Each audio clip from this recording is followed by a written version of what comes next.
Hello friends, स्वागत है आप सभी का आपके अपने YouTube channel Ranjana Rao nursing में। और आज हम पढ़ने वाले हैं एटॉनिक यूट्रस के बारे में।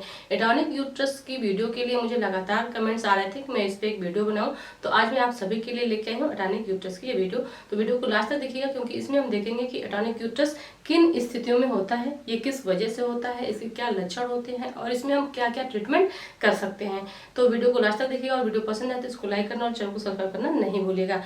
तो एटॉनिक यूट्रस क्या होता है? एटॉनिक यूट्रस का मतलब होता है कि जो गर्भाशय होता है वो अपनी टोनिसिटी को खो देता है, उसकी टोनिसिटी का लॉस हो जाता है। स्पेशली ये होता है डिलीवरी के दौरान, मतलब कि जब कोई फीमेल प्रेग्नेंट होती है और उसकी डिलीवरी होती है तो उस दौरान ये कंडीशन अगर हो जाती है तो उसकी वजह से फीमेल को बहुत सारी दिक्कतें हो सकती हैं, यहाँ तक कि उसकी जान भी जा सकती है।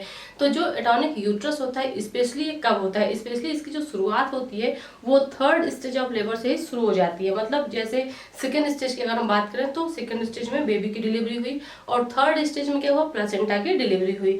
तो उसी दौरान जो यूट्रस होता है उसकी टोनिसिटी स्टार्ट हो जाती है, लेकिन ये दिखती है हमको फोर्थ स्टेज ऑफ लेबर में। मतलब जो लेबर का चौथा स्टेज होता है, जब हम ऑब्जर्वेशन करते हैं उस दौरान हमको ये दिखाई देता है। क्यों? क्योंकि जो फीमेल होती है उसको ब्लीडिंग स्टार्ट हो जाती है।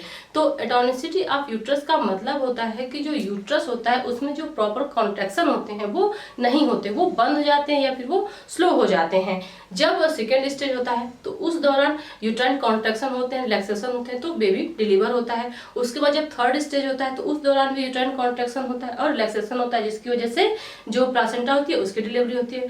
अब जब प्लासेंटा की डिलीवरी हो जाती है तो उसके बाद भी यूट्रस में कॉन्ट्रैक्शन होता है, जिसकी वजह से जो ब्लड वेसल्स होती हैं उनके ऊपर प्रेशर पड़ता है और फिर उनका जो ब्लड फ्लो है वो रुक जाता है। उनसे जो ब्लड रिलीज हो रहा है, ब्लड जो निकल रहा है वो क्या होता है, अपने आप बंद हो जाता है और फिर फीमेल जो उसको ब्लीडिंग होने वाली है, फिर जो हेमरेज होने वाला है उससे वो बच जाती है।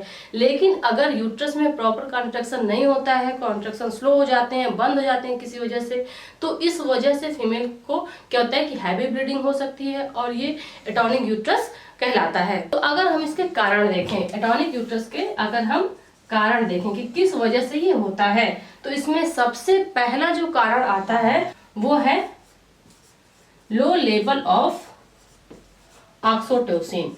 मतलब कि जो ऑक्सीटोसिन है इसकी वजह से, इसका लेवल कम होने की वजह से जो यूट्रस में कॉन्ट्रैक्शन होते हैं वो बंद हो जाते हैं। ऑक्सीटोसिन नेचुरली फीमेल की बॉडी से रिलीज होता है जब उसकी डिलीवरी स्टार्ट होती है उस दौरान, लेकिन जब फीमेल का फोर्थ स्टेज आता है तो उस दौरान धीरे धीरे क्या होता है, ऑक्सीटोसिन का जो लेवल होता है वो शरीर में कम हो जाता है। इसके अलावा जब बेबी का डिलीवरी होने वाली रहती है, मतलब सेकेंड स्टेज रहता है या फिर जो फर्स्ट स्टेज रहता है, उस दौरान ऑक्सीटोसिन हम सप्लीमेंट के रूप में बाहर से भी फीमेल को इंजेक्शन फॉर्म में देते हैं, जिसकी वजह से जो कॉन्स्ट्रक्शन है वो फास्ट हो। जब कॉन्ट्रैक्शन फास्ट होंगे तो बेबी की डिलीवरी जल्दी होगी। तो कॉन्ट्रैक्शन को बढ़ाने के लिए हम ऑक्सीटोसिन जो मेडिसिन है, जो ड्रग है, जो इंजेक्शन है, उसका यूज करते हैं। लेकिन जब शरीर में ऑक्सीटोसिन का लेवल कम हो जाता है तो इसकी वजह से यूट्रस के जो कॉन्ट्रैक्शन है वो क्या होते हैं, रुक जाते हैं, वो बंद हो जाते हैं या फिर स्लो हो जाते हैं। तो अगर ऐसा होता है तो फिर एटॉनिक यूट्रस होगा। मतलब कि मेन जो इसका कारण है वो क्या है कि जो यूट्रस में कॉन्ट्रैक्शन होने चाहिए अगर वो स्लो हो रहे हैं, बंद हो रहे हैं, तो इसकी वजह से ही एटॉनिक यूट्रस हो रहा है और ये ऑक्सीटोसिन की कमी की वजह से हो रहा है। नेक्स्ट अगर इसके पॉइंट की हम बात करें कि नेक्स्ट इसमें क्या कारण हो सकता है, तो नेक्स्ट है ट्रॉमा। मतलब कि जो फीमेल है अगर उसकी वजाइनल डिलीवरी हो रही है, अगर उस दौरान किसी इंस्ट्रूमेंट का यूज किया जा रहा है तो उसकी वजह से अगर कहीं पे ट्रॉमा हो गया है तो उसकी वजह से भी एटॉनिक यूट्रस हो सकता है। ऑक्सीटोसिन तो इसका फर्स्ट कारण है और सबसे मेजर कारण है, लेकिन इसके अलावा ट्रॉमा भी एक कारण है। थर्ड इसमें पॉइंट है कॉम्प्लिकेटेड लेबर। कॉम्प्लिकेटेड लेबर में क्या होता है कि जो फीमेल होती है उसको बहुत ज्यादा एफर्ट लगाना पड़ता है, बहुत ज्यादा जोर लगाना पड़ता है अगर उसकी वजाइनल डिलीवरी हो रही है तो उस दौरान। तो इसकी वजह से बहुत ज्यादा जोर लगाने की वजह से, बहुत ज्यादा अपना एफर्ट लगाने की वजह से जब फोर्थ स्टेज आता है तो उस दौरान फीमेल पूरी तरह से रिलैक्स हो जाती है और फिर क्या होता है कि जो यूट्राइन कॉन्ट्रैक्शन होने चाहिए वो नहीं होते और फिर वो कॉज करते हैं टॉनिसिटी ऑफ यूट्रस और फिर फीमेल को प्रॉब्लम्स क्रिएट होती है। नेक्स्ट इसमें फोर्थ है प्रोलॉन्ग लेबर। प्रोलॉन्ग लेबर का मतलब कि अगर किसी फीमेल की जो डिलीवरी है वो लंबे समय तक उसका जो प्रोसेस है वो लंबा हो रहा है, तो इसकी वजह से भी उसमें जो यूट्रस है वो एटॉनिक हो सकता है। क्योंकि अगर जो डिलीवरी का नॉर्मल समय, अगर मान लीजिए किसी फीमेल की पहली डिलीवरी है और अगर उसकी डिलीवरी 12 से 18 घंटे में कंप्लीट होने जानी चाहिए, लेकिन अगर वो 20 से 22 घंटे की हो जा रही है, तो इससे क्या होगा कि फीमेल को जो दर्द हो रहे हैं वो बहुत लंबे समय तक चलते चले आ रहे हैं और इसकी वजह से उसको बहुत ज्यादा जोर भी लगाना पड़ रहा है, बार बार उसको कॉन्ट्रैक्शन आ रहे हैं, बार बार उसको दर्द हो रहा है। तो इस वजह से क्या होगा कि धीरे धीरे फीमेल की जो पावर होती है वो क्या होती है, कम हो जाती है। फीमेल फिर क्या होती है, जोर लगाना कम कर देती है और इसके साथ ही जो रिलीज हो रहा है हार्मोन्स ऑक्सीटोसिन, इसका भी लेवल कम हो जाता है और इस वजह से जो यूट्रस होता है उसकी टोनिसिटी लॉस हो जाती है और फिर वहां पे एटॉनिक यूट्रस कॉज करता है। तो इस तरह से अगर प्रोलॉन्ग लेबर है तो वो भी यूट्रस के एटॉनिक होने का एक कारण बनता है। नेक्स्ट इसमें 5th पॉइंट है डिस्टेंशन ऑफ यूट्रस।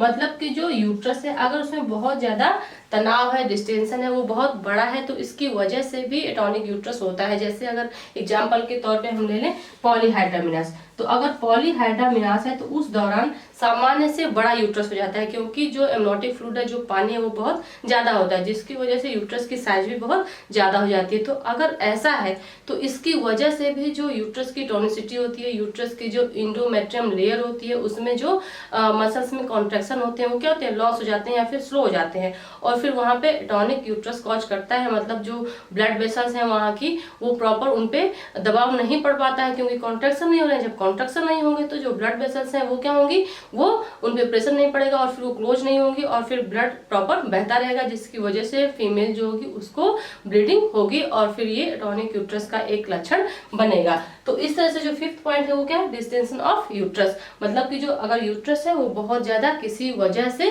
क्या हुआ है, तना हुआ है, फैला हुआ है, डिस्टेंस हुआ है, तो इसकी वजह से भी होता है। नेक्स्ट 6 है यूज्ड एनेस्थीसिया। मतलब अगर किसी फीमेल को डिलीवरी के दौरान एनेस्थेटिक ड्रग दी गई है, मतलब अगर उसको बेहोश करने की कोई दवा दी गई है, तो इसकी वजह से भी क्या होता है, यूट्रस जो होता है वो रिलैक्स हो जाता है क्योंकि जो एनेस्थेटिक ड्रग होती है उसका असर कहाँ पड़ रहा है, यूट्रस पे ही पड़ रहा है। यूट्रस की जो इंडोमेट्रियम लेयर है उन पे पड़ रहा है, तो जो इंडोमेट्रियम लेयर है, मायोमेट्रियम लेयर है, सब पे पड़ रहा है। तो इसकी वजह से क्या होगा कि यूट्रस में एक शिथिलता आ जाएगी, वो रिलैक्स होगा और फिर जो कॉन्ट्रैक्शन है वो नहीं हो पाएंगे। तो ये जो एनेस्थेटिक ड्रग होती है उनका भी एक असर दिखता है कि इसकी वजह से एटॉनिक यूट्रस हो जाता है।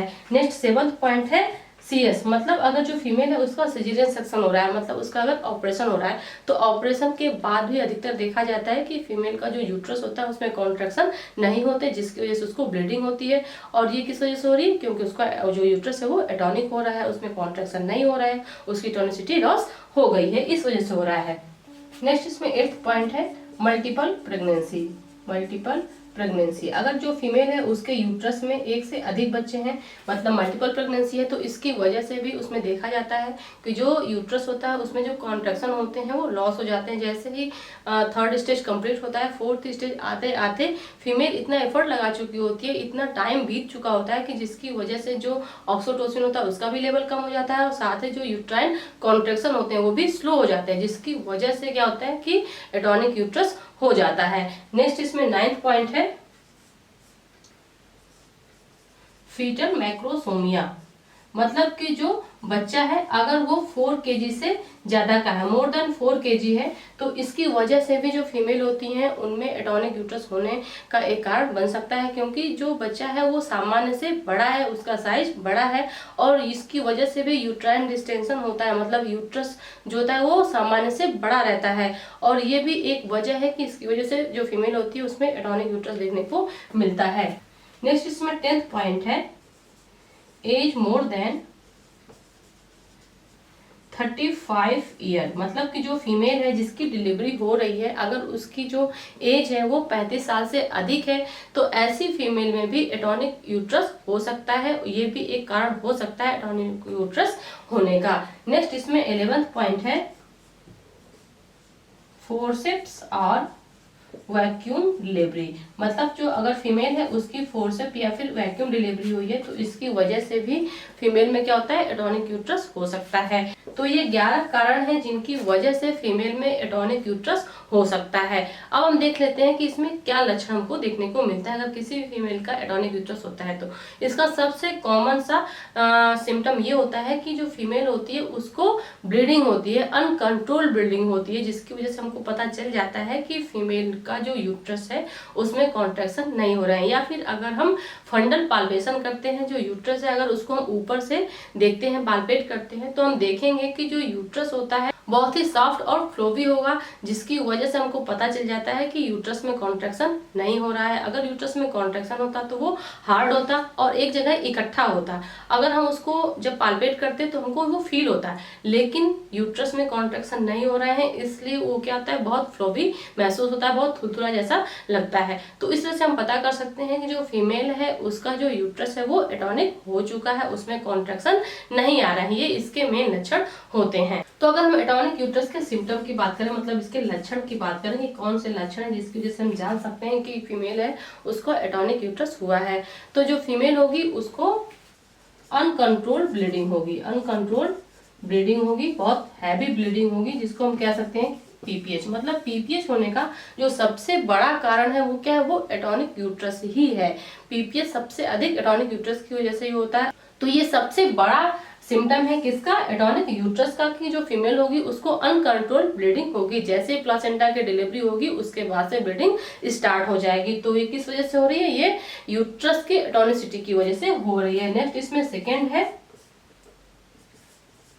Decrease blood pressure. मतलब जो फीमेल होगी उसका जो ब्लड प्रेशर होगा वो क्या होगा, डिक्रीज हो जाएगा, मतलब कम हो जाएगा। और इसके साथ ही जो उसकी हार्ट रेट होगी वो इंक्रीज हो जाएगी, इंक्रीज हार्ट रेट। क्योंकि जब ब्लड प्रेशर क्या होगा, कम होगा, तो जो इसका सीधा इफेक्ट पड़ रहा है वो हार्ट पे पड़ रहा है। हार्ट को ज्यादा काम करना पड़ रहा है, जल्दी जल्दी उसको पंपिंग करनी पड़ रही है, क्योंकि उसको होल बॉडी में ब्लड सप्लाई देनी है। तो इसकी वजह से सारा प्रेशर किस पे पड़ रहा है, हार्ट पे पड़ रहा है। तो हार्ट की जो रिदम होगी वो बढ़ जाएगी, हार्ट अधिक काम करेगा, और वहीं पे जो ब्लड फ्लो होता है, ब्लड प्रेशर होता है, वो कम हो जाएगा। तो ये दोनों मेन लक्षण होते हैं। अगर जो फीमेल का हम 4th स्टेज में मैनेजमेंट करते हैं, जैसे प्लासेंटा की डिलीवरी होती है उसके बाद जब हम उसका हार्ट रेट लेते हैं या फिर उसका पल्स देखते हैं या फिर उसका ब्लड प्रेशर मेजर करते हैं, तो अगर ऐसा कोई सिम्टम हमको दिखता है कि उसका जो ब्लड प्रेशर है वो फॉल हो रहा है, कम हो रहा है और हार्ट रेट ज्यादा हो रही है, तो हम समझ सकते हैं कि जो फीमेल है उसमें कुछ ऐसे लक्षण हमको दिख रहे हैं, कुछ ऐसा उसके साथ हो रहा है। या फिर यूं कहें कि उसका जो यूट्रस है उसमें प्रॉपर कंट्रैक्शन नहीं हो रहा है, उसकी एटॉनिसिटी हो रही है, और ये पीपीएच का एक बहुत बड़ा संकेत है। तो अगर ऐसा है तो उसको समय रहते हमको मैनेजमेंट करना है। अब इसका मैनेजमेंट हम कैसे करेंगे, तो अगर हम देखें इसका मैनेजमेंट,